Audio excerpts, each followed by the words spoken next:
ಉಲಾಲ ವಿಧಾನಸಭಾ ಕ್ಷೇತ್ರದಿಂದ ಬಂದಿದ್ದೇವೆ. ಈಗ ಆರೋಗ್ಯ ಸಚಿವರಾದಂತಹ ಸನ್ಮಾನ್ಯ ಶ್ರೀ ಯು ಟಿ ಖಾದರ್ ಸಾಹೇಬರು 40 ಬಸ್ಸುಗಳನ್ನು ಇಲ್ಲಿಗೆ ಬರಲಿಕ್ಕೆ ವ್ಯವಸ್ಥೆ ಮಾಡಿದ್ದಾರೆ.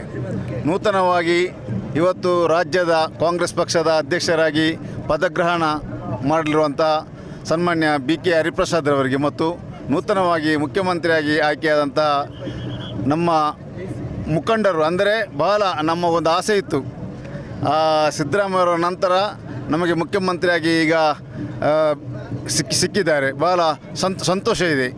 ಆದ್ದರಿಂದ ನಾವು ಸಾಧಾರಣ 3,000 ಜನರು ಉಲಾಲ ಕ್ಷೇತ್ರದಿಂದ ಈ ಪದಗ್ರಹಣ ಕಾರ್ಯಕ್ರಮ ಪಾಲ್ಗೊಳ್ಳಲಿಕ್ಕೆ ಬಂದಿದ್ದೇವೆ. ಶುಭವಾಗಲಿ, ನಮ್ಮ ರಾಜ್ಯ ಒಳ್ಳೆಯ ಒಂದು ಮಾದರಿ ರಾಜ್ಯವಾಗಿ ಆಗಲಿ ಎಂದು ಶುಭಾರಿಸ್ತೇನೆ.